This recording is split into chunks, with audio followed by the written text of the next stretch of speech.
Aroma yang familiar, gerakan tangan yang familiar, dan senyum yang sama persis seperti mendiang istrinya. Citra, kamu Citra, kan? Istri yang ia kira telah meninggal dunia, kini berdiri di hadapannya sebagai seorang asisten rumah tangga setelah 3 tahun. Cerita dimulai. Bima Nugraha, hari itu pun, duduk termangu di depan meja makan yang kosong. Sayur lodeh di mangkuknya sudah lama dingin, dan nasi di piringnya belum tersentuh sama sekali hingga mulai mengeras. Penanak nasi dan TV sama-sama mati. Satu-satunya suara yang terdengar di rumah yang sunyi itu hanyalah detak jarum dari jam dinding tua. Jarum detik itu terus berdetak, melewati hari yang seolah tak berarti. Ia telah menjadi pria yang bahkan tak sanggup membereskan satu piring pun. Di dalam kulkas, lauk pauk kedaluarsa berjejer rapi, dan di wastafel, sisa kuah yang mengering telah menjadi kerak. Rumah yang berantakan, hati yang berantakan. Bahkan setelah 3 tahun berlalu, ruang itu seakan membeku, tetap sama seperti hari terakhir jejak istrinya masih ada di sana. Ting-tong, suara bel pintu depan berbunyi, membuat Bima terkejut dan mengangkat kepalanya. Beberapa saat yang lalu, ia begitu larut dalam lamunannya hingga suara sekecil apapun tak terdengar. Siapa? Belakangan ini tidak ada seorang pun yang datang ke rumah. Ia bangkit dari kursinya dengan sangat perlahan. Kaus kaki yang hanya terpasang sebelah, tatapan mata yang kosong, langkah kaki yang gontai. Ia membuka pintu depan. Dan pada saat itu, jantungnya terasa berhenti berdetak untuk sesaat. Di depan pintu, berdiri seorang wanita dengan rambut yang diikat rapi. Ia mengenakan blus dengan kardigan berwarna krem, kedua tangannya tergenggam sopan di depan tubuhnya. Wanita itu tersenyum tipis dan berkata, "Selamat pagi. Nama saya Santi Wulandari. Saya datang karena panggilan kerja sebagai asisten rumah tangga." Sementara nama itu terngiang di telinganya, pandangan Bima menyapu perlahan wajah wanita itu, matanya, hidungnya, bibirnya, garis rahangnya. Tak ada satupun bagian yang bisa ia pastikan. Namun anehnya, dalam beberapa detik yang singkat itu, jantungnya merasakan emosi yang sangat familiar. Emosi yang sangat lama.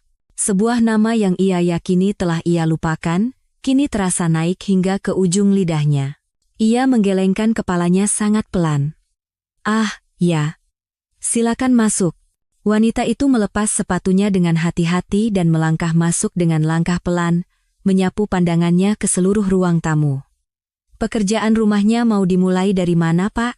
Saat wanita itu bertanya, Bima hanya mengayunkan tangannya ke udara. "Terserah Anda saja."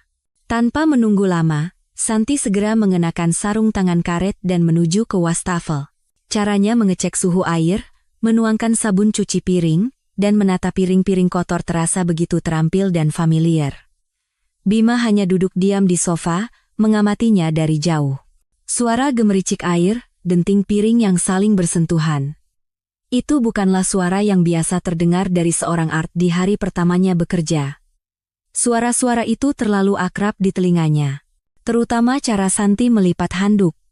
Lipat 2, lipat 2 lagi, lalu lipat menjadi 3 bagian. Itu adalah cara khas Citra. Bukan cara hotel, bukan juga cara toserba, melainkan caranya sendiri yang rapi namun terasa hangat. Tanpa sadar, Bima mengusap mulutnya dengan punggung tangan. Hatinya tiba-tiba terasa kalut. "Bapak belum makan?" "Ya, mau saya buatkan sayur hangat?" Mendengar tawaran itu, Bima mengangkat kepalanya. "Ya, boleh." Santi, tanpa ragu sedikit pun, membuka kulkas dan mengeluarkan bahan-bahan. Santan, sejumput terasi, bawang putih yang banyak, kaldu ayam, labu siam yang diiris tipis berbentuk dadu, dan kentang yang dipotong besar-besar. Saat uap mulai mengepul, ia menutup panci, mengecilkan api, dan sebelum mencicipi rasanya, ia selalu punya kebiasaan membersihkan pinggiran panci. Semua kebiasaan itu, Bima tanpa sadar terus memperhatikannya sebelum akhirnya memalingkan wajah. "Silakan dicoba, Pak," ujar Santi seraya meletakkan semangkuk sayur lodeh di atas meja. Bima menyendok satu suap dengan hati-hati. Bukan lidahnya yang pertama bereaksi, melainkan ingatannya. Rasanya persis seperti masakan Citra. Bukan masakan ibunya, tapi rasa khas yang selalu dibuat Citra sambil berkata, kalau pakai kencur sedikit, rasanya jadi lebih sedap. Ia meletakkan sendoknya dan menatap mangkuk itu dalam diam. Lalu, dengan sangat perlahan, ia berbisik, Citra selalu bilang begitu. Dia bilang tidak apa-apa kita tidak punya anak, kita berdua saja sudah cukup. Ia sendiri terkejut. Mengapa ia mengatakan hal itu? Bapak tidak apa-apa? Tanya Santi. Bima mengangguk, namun sudut bibirnya terhenti dalam posisi canggung, antara ingin tersenyum dan tidak. Enak sekali. Rasanya pas untuk saya. Santi tersenyum tipis. Senyum itu terlalu familiar, hingga Bima segera mengalihkan pandangannya keluar jendela. Di luar, sinar matahari masuk melalui celah jendela, dan bayangan pohon menari di lantai ruang tamu. Pemandangan yang biasa ia lihat, tapi anehnya, kehadiran seseorang yang begitu mirip dengan dia di dalam ruangan ini terasa menakutkan sekaligus menghangatkan. Malam itu, Bima berbaring di tempat tidur, menatap langit-langit kamar yang gelap. Sejak hari kematian Citra, kamar itu tak pernah lagi memiliki aroma apapun. Namun anehnya, malam itu, aroma sayur lodeh terasa meresap di pakaiannya. Ia berkata pada dirinya sendiri, hanya mirip, tidak mungkin. Dia sudah meninggal. Aku sendiri yang menerima guci abunya. Namun, jantungnya berdebar jauh lebih kencang saat memikirkan wanita yang duduk di meja makannya tadi, dibandingkan saat ia berada di rumah duka. Keesokan paginya, Bima terbangun lebih awal dari biasanya.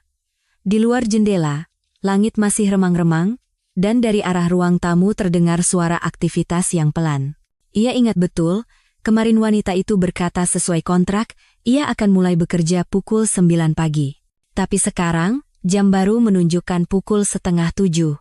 Dengan menyeret sandalnya, ia berjalan ke ruang tamu dan berhenti ketika melihat Santi di dapur, sedikit menunduk sambil memotong sayuran dengan hati-hati. Anda sudah datang? Tanyanya. Santi mengangkat kepala dan tersenyum canggung. Saya berangkat lebih awal karena takut macet, Pak. Ternyata sampainya lebih cepat dari perkiraan. Saya sempat menunggu di depan, tapi akhirnya masuk saja. Bapak kan sudah memberitahu, kata Sandi pintunya. Bima mengangguk mendengar penjelasan itu, tapi ada perasaan ganjil yang tersisa. Benar, ia memang memberitahu, kata Sandinya saat menandatangani kontrak kemarin. Tapi itu semata-mata untuk kemudahan, ia tidak menyangka wanita ini akan masuk ke rumahnya sepagi ini dengan begitu wajar. Ia duduk di meja makan, memainkan gelas air sambil terus mengamati Santi. Wanita itu sedang memotong wortel dan labu siam dengan ukuran yang sama persis. Bukan irisan dadu, bukan juga irisan korek api, melainkan bentuk pertengahan, persis seperti potongan yang disukai Citra. Ia berkata dengan acuh tak acuh, cara Anda memotong wortel terlihat sangat mahir. Santi, tanpa menghentikan pekerjaannya, menjawab, saya belajar dari buku resep, Pak.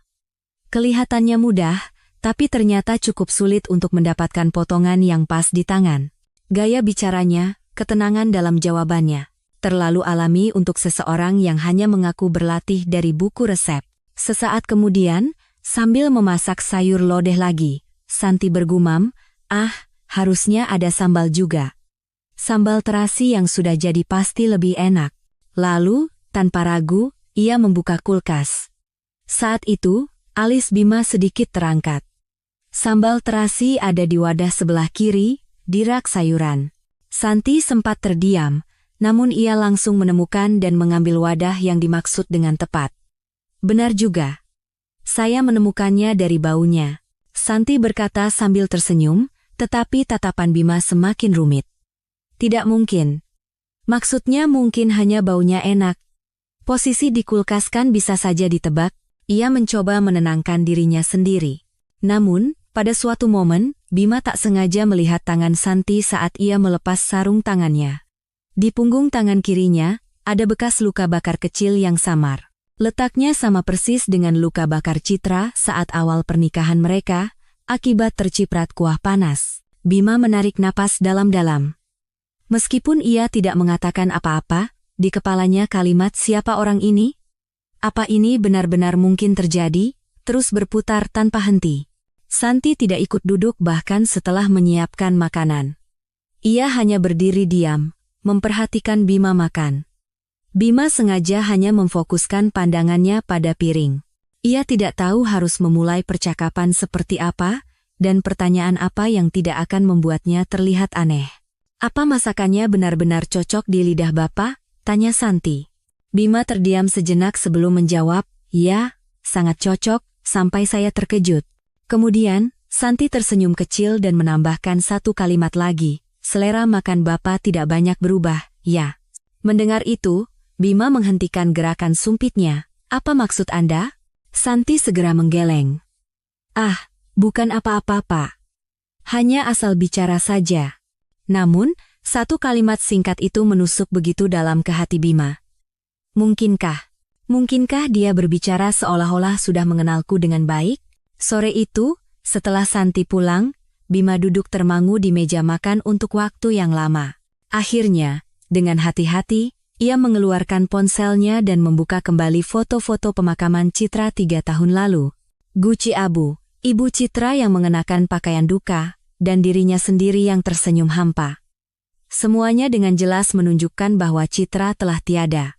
Ia memperbesar foto wajah Citra sekali lagi. Bayangan senyum Santi seolah tumpang tindih dengan wajah istrinya. Ia menutupi dahinya dengan satu tangan dan bergumam, tidak mungkin. Kenapa aku terus seperti ini? Malam itu, untuk pertama kalinya setelah sekian lama, ia menuju kamar tempat lemari pakaian Citra berada. Saat membuka pintu, aroma sabun yang samar tercium. Tumpukan handuknya yang belum terlipat, lip balm yang belum pernah dibuka, dan sebuah kardigan biru langit yang tergantung di gantungan baju seolah menunggunya dalam diam. Ia hanya berdiri di depan lemari itu untuk waktu yang lama. Dan akhirnya, dalam hati, ia berbisik sangat pelan. Tidak mungkin kamu, kan? Di hari ketiga, Bima sengaja duduk di sofa ruang tamu tanpa berkata apa-apa, hanya mengamati Santi. Wanita itu, seperti biasa, dengan tenang merapikan rumah, melipat selimut sesuai urutan, menyiram tanaman, dan memasukkan pakaian ke mesin cuci. Gerakannya sama sekali tidak menunjukkan kecanggungan seorang art baru. Bima sengaja meletakkan wadah acar tua dari dalam kulkas di bagian paling depan. Namun, Santi dengan santainya memindahkan acar itu ke belakang dan mengambil wadah acar lain yang lebih segar, tanpa ragu sedikitpun. Apa acar yang itu lebih enak? Tanya Bima. Santi, sambil menutup wadah, mengangguk. Iya, Pak. Yang di rak paling bawah itu sepertinya baru dibuat 10 hari yang lalu. Sekarang rasanya paling pas.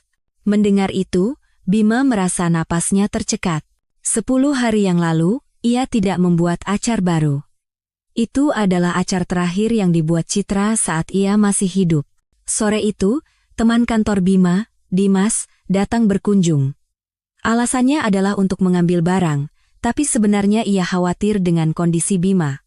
Dimas duduk di sofa, minum air, lalu melirik ke arah dapur dan mengerutkan kening. ERT lo siapa? Kok dia pakai celemek yang dulu sering dipakai almarhumah istri lo? Kata-kata itu membuat Bima terdiam. Pagi itu, Santi dengan begitu wajar mengenakan celemek yang biasa dipakai Citra. Bima sempat melihatnya, tapi ia hanya berpikir, mungkin dia memakainya karena itu yang ia lihat. Tapi sekarang, adegan itu terasa berbeda. Cuma ibu-ibu biasa. Orangnya pendiam dan kerjanya bagus, jawab Bima sekenanya. Namun, Dimas masih menatapnya dengan curiga. Tapi muka lo pucat banget. Lo sakit? Enggak, jawabnya sambil memejamkan mata. Ia ingin sekali percaya bahwa semua ini hanyalah mimpi. Malam harinya, Santi pulang dengan tenang. Bima duduk di meja makan, menggenggam celemek itu erat-erat tanpa bergerak. Akhirnya, ia mengeluarkan ponsel tua milik Citra.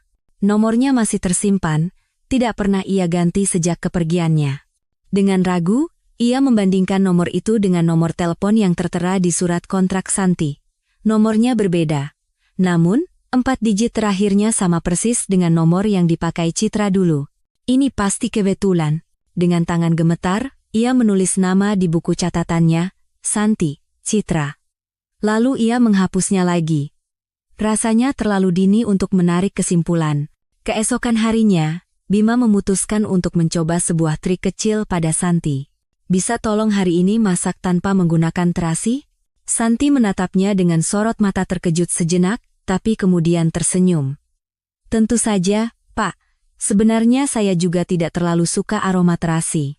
Satu kalimat itu membuat Bima meletakkan sendoknya.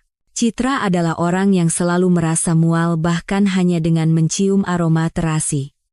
Ia tidak pernah menambahkan terasi dalam masakan apapun, baik itu sambal maupun tumisan.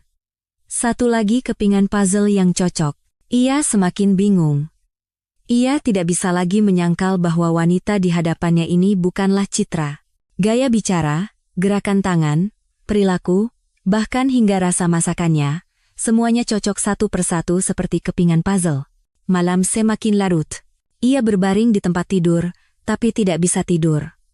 Sambil menatap langit-langit, ia bergumam dalam hati, seandainya benar, meskipun tidak mungkin. Seandainya dia benar-benar Citra. Kenapa? Kenapa dia pura-pura tidak kenal? Sebelum tidur, ia teringat pada sandal rumah yang diletakkan Santi di dekat pintu masuk. Sandal abu-abu yang sama persis dengan yang dipakai Citra dulu.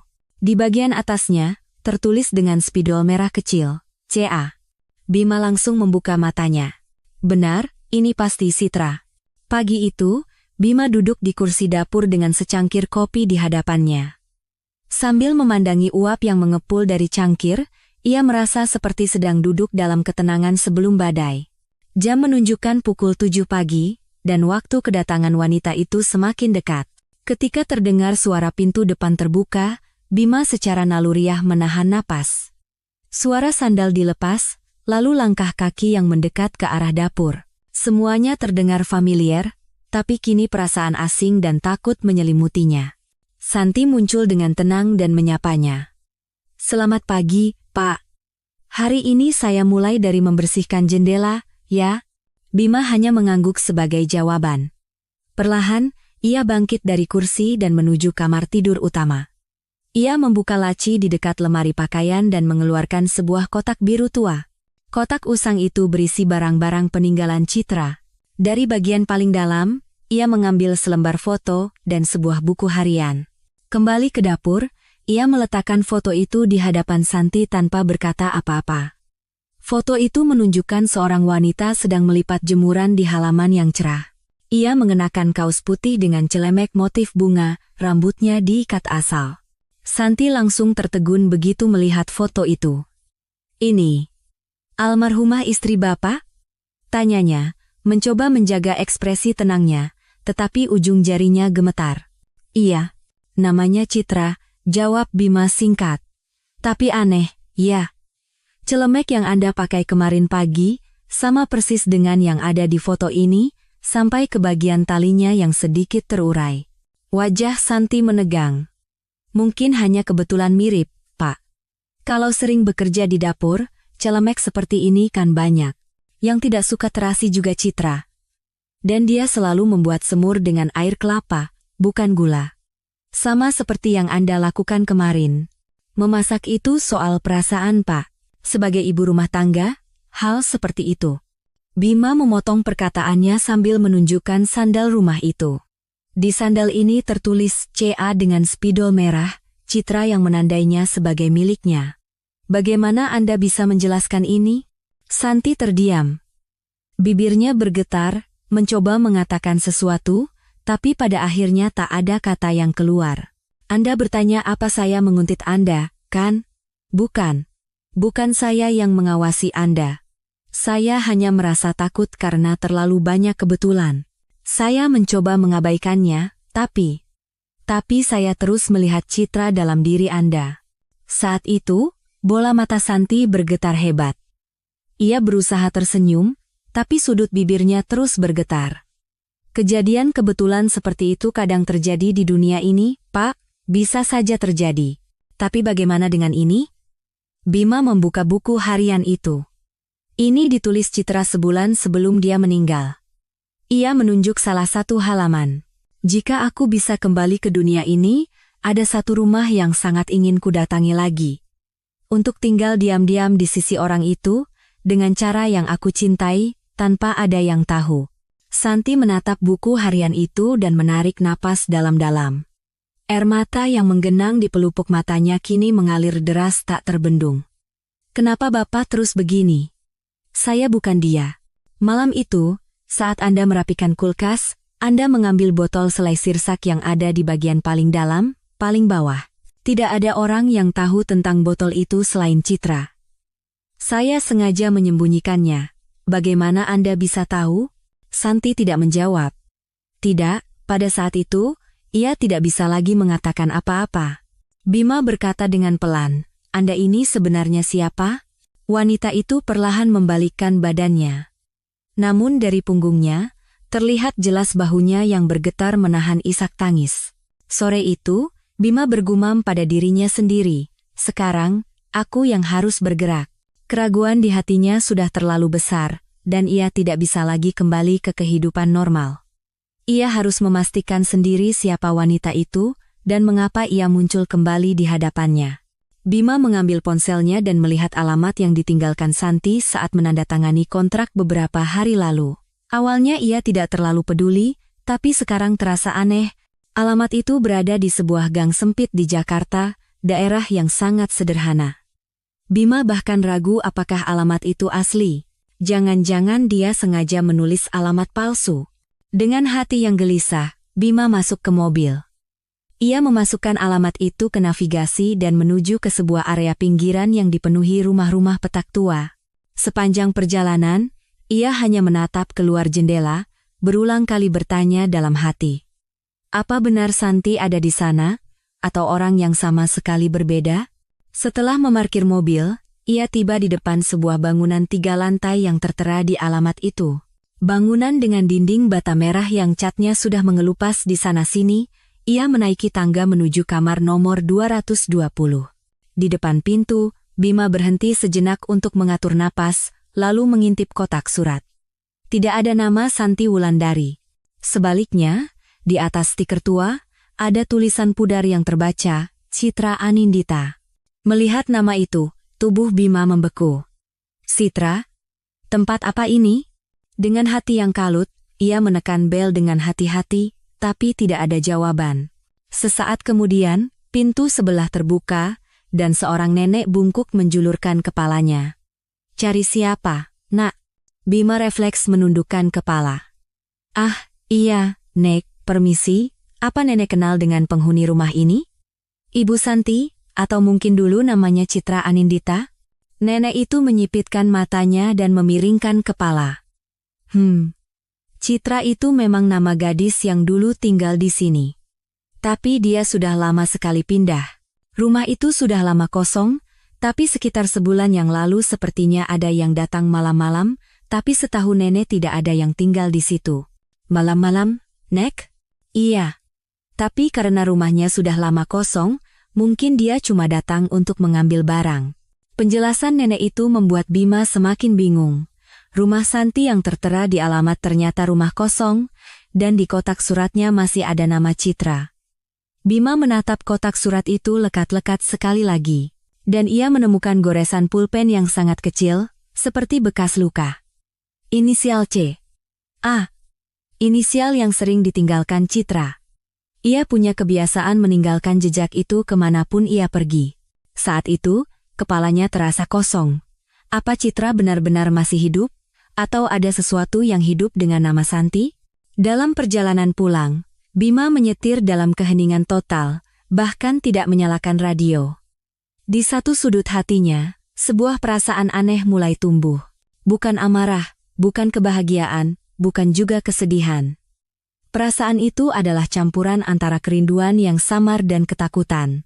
Setibanya di rumah, Bima langsung mengambil celemek yang ditinggalkan Santi. Di bagian dalam celemek yang tersembunyi, ada sebuah tulisan yang disulam dengan tangan. Jika aku kembali, tak apa jika kau pura-pura tak mengenalku. Napasnya seketika tercekat. Itu adalah kalimat yang sering diucapkan Citra. Kalau aku pergi, jangan terlalu sedih ya. Kalau aku kembali, aku hanya akan diam-diam di sisimu. Bima merosot ke lantai, bersandar di dinding. Lalu, siapa orang yang ada di sisiku sekarang? Kenapa dia kembali dan pura-pura tidak kenal? Pandangannya mengabur. Sejak kapan? Ia tidak tahu, Tapi fakta bahwa Citra mungkin masih hidup terasa tidak sepenting rasa sakit karena Citra menyembunyikan identitasnya. Malam itu, Bima tidak bisa tidur. Ia duduk di dekat jendela dapur, menatap fajar. Sebentar lagi, sebelum gelap sepenuhnya sirna, Santi akan datang lagi dengan langkah pelan. Suara langkah kakinya masih akan terdengar familiar. Namun, hati Bima yang mendengarnya tidak akan pernah sama lagi.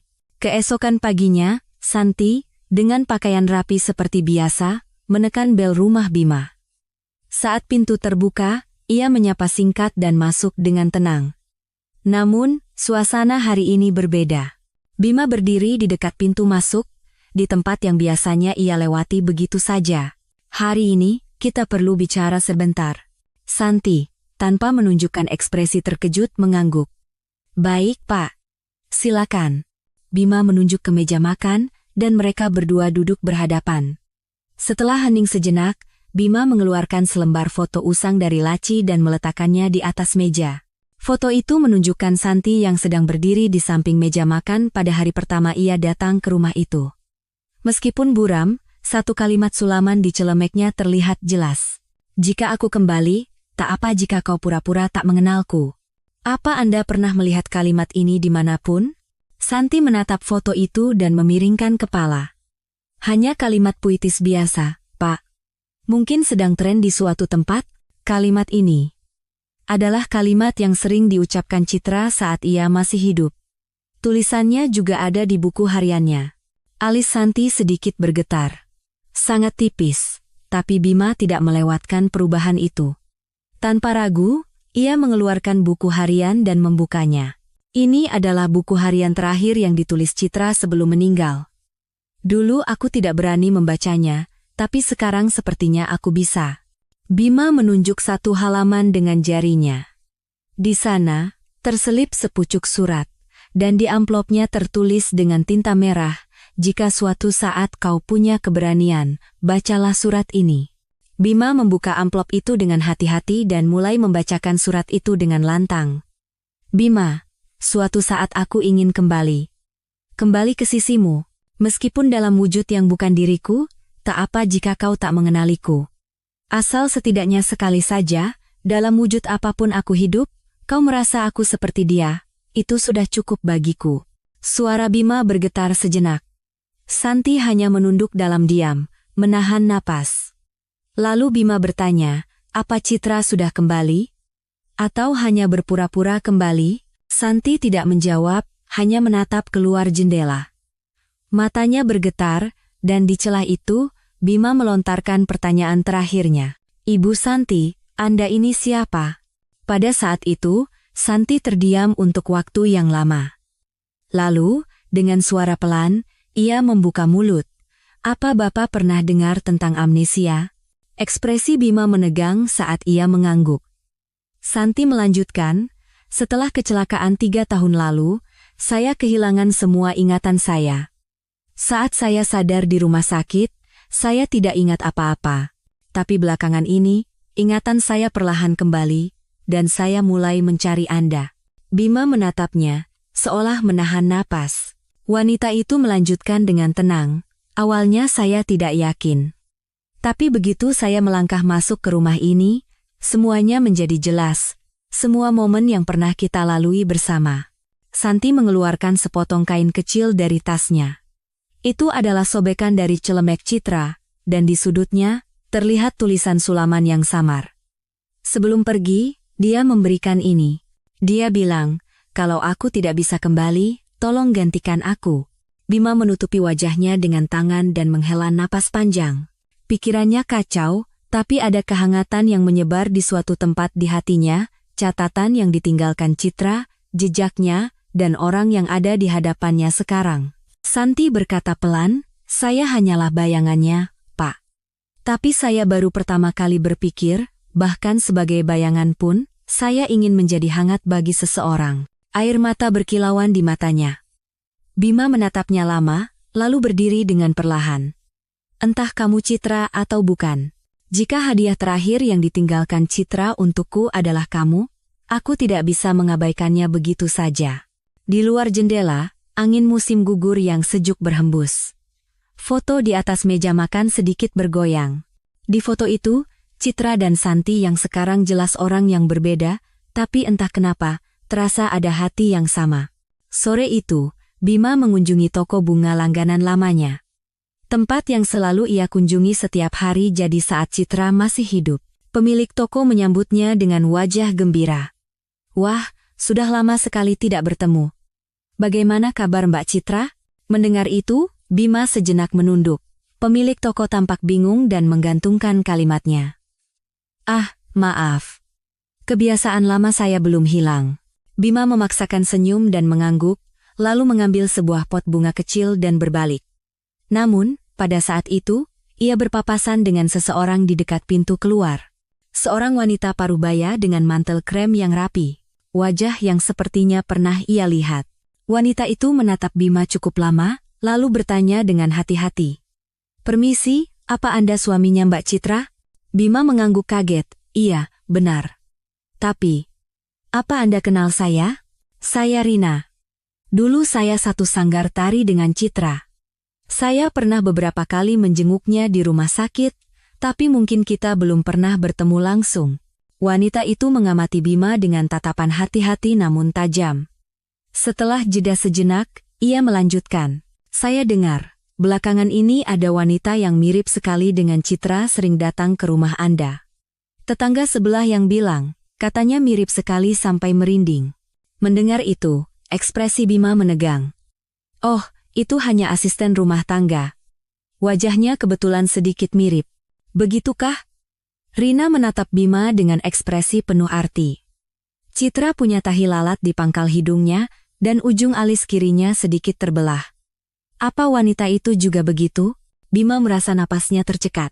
Wajah Santi, yang selama ini sengaja tidak ia perhatikan dengan saksama, kini terbayang di kepalanya. Citra kalau tertawa, sudut bibir kirinya yang naik lebih dulu. Dan saat makan, dia selalu meletakkan serbet di pangkuannya. Gelas minumnya juga punya kebiasaan diletakkan di kanan atas dengan sudut 45 derajat. Apa asisten rumah tangga itu juga begitu? Rina melontarkan pertanyaan yang tidak terasa seperti pertanyaan. Bima tidak bisa menjawab apa-apa. Ia hanya bisa mundur selangkah. Dalam perjalanan pulang, Bima mengingat kembali setiap gerakan Santi. Caranya menyiapkan makanan, selalu melipat serbet dengan kedua tangan dan meletakkannya di sudut meja. Kebiasaannya memegang mangkuk nasi dengan tangan kiri saat mengangkatnya. Ekspresinya saat tertawa, sudut bibir kirinya yang naik lebih dulu. Malam itu, saat Santi sedang berada di kamarnya, Bima masuk ke kamar mandi dan memeriksa peralatan mandi Santi. Pisau cukur, gunting kecil, dan di antara kosmetiknya, ada benda aneh. Plester kulit buatan dan pewarna tahi lalat. Semuanya terlihat seperti peralatan tata rias panggung, bukan medis. Pada saat itu, Bima berdiri termangu di depan cermin kamar mandi.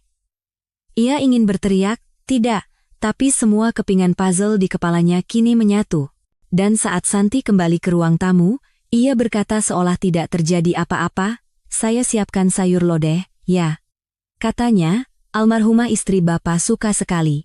Mendengar itu, Bima tidak bisa mengangkat kepalanya.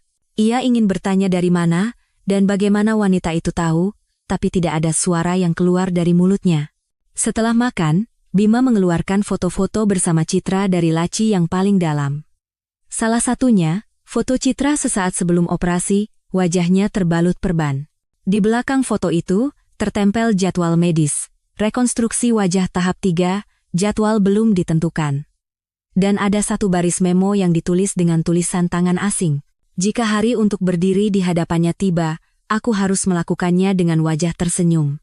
Tulisan tangan itu. Bima tidak mengenali tulisan itu, tapi gaya bahasanya sama persis dengan kehangatan khas Citra. Orang yang ia ingat, kata-kata itu, hati itu, saat itu, bel pintu depan berbunyi. Bima terlonjak kaget dan bangkit. Ia mendekati pintu dan meletakkan tangannya di gagang pintu dengan hati-hati. Tatapannya bergetar, tapi di dalamnya tersimpan sebuah tekad. Tidak apa-apa jika dia bukan Citra. Jika orang ini membawa ingatan dan hati Citra, aku akan menerimanya. Pukul 2 dini hari. Rumah itu sunyi senyap. Namun, Bima tidak bisa tidur sedikit pun. Ia berguling puluhan kali sambil menatap langit-langit yang gelap. Akhirnya, ia bangkit dari tempat tidur dengan pelan dan berjalan ke ruang tamu. Di atas meja, masih ada 2 cangkir teh yang belum dibereskan, dan di dapur, celemek Santi tergantung, belum dirapikan. Pemandangan itu terasa aneh, sekaligus familiar. Tanpa sadar, ia melangkah ke kamar tempat Santi menginap. Karena kebiasaan Santi yang selalu menutup pintu dengan hati-hati, dari celah pintu tercium aroma lavender yang samar. Saat ia membuka pintu perlahan, kamar itu tampak rapi dan bersih. Tempat tidur tertata rapi, dan di atas meja, ada selembar kertas memo kuning. Besok pagi saya mau ke pasar. Kalau ada yang perlu dibeli, tolong beritahu saya. Di akhir kalimat itu, titik. Gaya tulisan itu. Sekali lagi, hati Bima terasa sesak. Tulisan ini sangat mirip dengan tulisan yang sering ditinggalkan Citra dulu. Ia masuk ke dalam kamar dengan pelan dan duduk di meja. Lalu ia membuka tas kecil yang tergeletak di samping tempat tidur. Di dalamnya, ada buku harian milik wanita itu. Setelah ragu sejenak, ia membuka halaman pertama dengan hati-hati. Hari ini aku pertama kali masuk ke rumah itu. Saat berdiri di depan pintu, kakiku gemetar dan hatiku terasa sakit. Ternyata, berdiri di samping orang ini masih membuat hatiku berdebar. Bima tidak bisa membalik halaman berikutnya. Ujung jarinya gemetar, dan matanya terasa panas. Saat itu, lampu kamar menyala, dan dari arah pintu, Santi masuk. Rambutnya acak-acakan, dan ia mengenakan kardigan tipis di atas piyamanya. Ia menatap Bima dan membuka mulut dengan suara pelan. Anda sudah membacanya. Suara itu. Suara yang rendah namun penuh keyakinan. Itu bukan lagi suara seorang asisten rumah tangga. Bima tidak bisa mengangkat pandangannya. Kenapa kamu tidak bilang? Tanyanya dengan suara bergetar. Kenapa? Kenapa kamu tidak bilang apa-apa padaku? Santi mendekat dengan pelan dan duduk di seberang meja. Saat aku sadar di rumah sakit hari itu, kamu sudah tidak ada. Dokter bilang mereka sudah menyerah padaku, dan aku hanya ingin kembali. Aku ingin berada di sisimu diam-diam. Air mata menggenang di pelupuk matanya. Tapi karena kamu tidak mengenaliku, aku tidak berani mengatakannya. Bima tidak bisa berkata apa-apa. Ia hanya menatap wanita itu dengan berbagai emosi yang campur aduk di matanya. Kerinduan, amarah, kebingungan, dan kelegaan. Awalnya, aku juga tidak punya keberanian untuk bicara. Tapi setiap hari melihatmu tersenyum, aku pikir, berada di sisimu saja sudah cukup. Pengakuannya yang lirih memenuhi seluruh ruangan. Bima perlahan mencondongkan tubuhnya ke depan, mengulurkan tangan, dan menggenggam punggung tangan wanita itu. Santi. Bukan. Citra. Mendengar namanya dipanggil, wanita itu memejamkan mata dan menunduk. Nama itu, nama yang sudah lama tidak ada yang memanggilnya, kini seolah hidup kembali. Saat itu, ponsel pintar tua yang tergeletak di atas meja bergetar. Itu adalah ponsel model lama yang dipakai Citra dulu. Di layarnya, muncul satu pesan, proyek selesai. Wah, suara, sidik hari. Semua berhasil diubah. Melihat pesan itu, bola mata Bima bergetar. Ia baru menyadari bahwa rekonstruksi yang dimaksud wanita itu bukanlah operasi plastik biasa. Dia kembali dengan mengubah segalanya. Hanya untuk satu alasan, untuk bisa berada di sisi pria itu. Bima tidak bisa melepaskan pandangannya dari layar ponsel. Proyek selesai. Wajah, suara, sidik jari, semua berhasil diubah. Satu baris kalimat itu meruntuhkan menara emosi yang telah ia bangun selama ini. Wanita itu bukan hanya mendapatkan kembali ingatannya. Citra, atau Santi, adalah orang yang sejak awal kembali dengan mengubah segalanya. Ia mengangkat kepalanya perlahan. Wanita itu masih duduk dengan tenang, ekspresinya tidak menunjukkan getaran sedikit pun. Seolah ia sudah menduga semua reaksi ini. Apa maksud semua ini? Suara Bima menjadi lebih rendah, tapi di dalamnya tersembunyi amarah, kekecewaan, dan keputusasaan yang rumit. Apa kamu benar-benar Citra? Santi memejamkan matanya sejenak, lalu membukanya dan mengangguk. Benar. Ini aku, Bima. Tapi kenapa? Tangan Bima menegang. Ia meletakkan ponsel itu, bangkit dari kursi, dan berjalan mondar-mandir di dalam kamar. Kenapa kamu melakukan sejauh ini? Kenapa kamu menipuku? Wanita itu menghela napas pelan. Saat aku sadar di rumah sakit, keberadaanku sudah lenyap. Nama Citra, keluarga, catatan. Semuanya hilang. Jadi, aku memilih untuk bisa hidup lagi, dan untuk bisa berada di sisimu. Suaranya terdengar datar, tapi rasa sakit di dalamnya tidak bisa disembunyikan. Saat kamu tidak mengenaliku, aku pikir aku mendapat kesempatan. Sebuah harapan untuk bisa memulai lagi dari awal. Mendengar itu, amarah yang ditahan Bima meledak. Itu yang kamu sebut harapan? Menipu orang, berbohong? Apa itu yang kamu sebut cinta? Ia meninggikan suaranya dan melangkah mendekatinya. Kamu pikir aku ini bodoh? Kamu percaya aku tidak akan mengenalimu? Wanita itu terdiam sejenak di tempatnya. Lalu ia membuka mulut. Bukan karena kamu tidak akan mengenaliku, tapi karena kamu sudah mengubur nama Citra dan melanjutkan hidup. Kata-kata itu membuat Bima tertegun. Kamu sudah menghapus semua jejakku. Foto, barang-barang. Bahkan kamu tidak pernah mendoakanku di hari kematianku. Kenapa? Karena setelah menghapusku, kamu tidak punya kepercayaan diri untuk menerimaku lagi jika aku muncul kembali.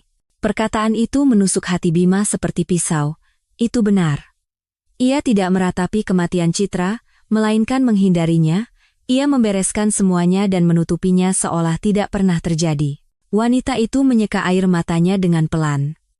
Aku tidak ingin berubah menjadi monster sampai kamu tidak mengenaliku. Tapi hanya dengan cara itu aku bisa berada di sisimu. Saat itu, terdengar suara pintu depan terbuka, dan suara seorang pria asing terdengar. Ibu Santi, pintunya tidak dikunci.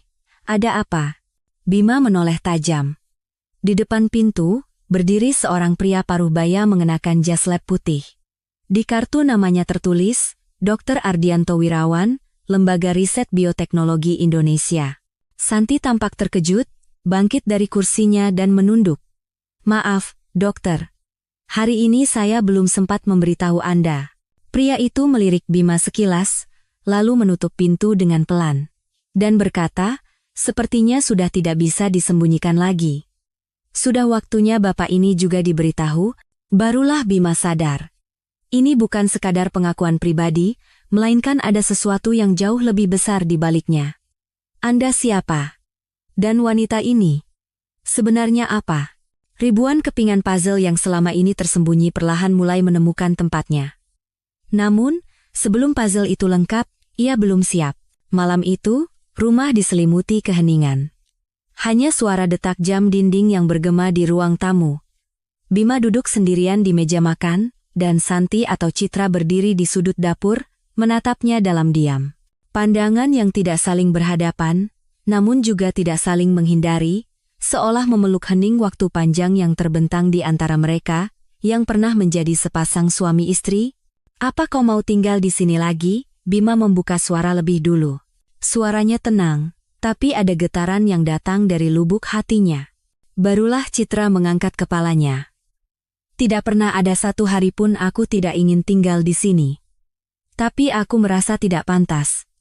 Ia berjalan perlahan dan duduk di seberang Bima. Tangannya sempat terangkat ke atas meja, lalu ragu-ragu dan menurunkannya kembali. Saat ingatanku kembali, aku sangat takut.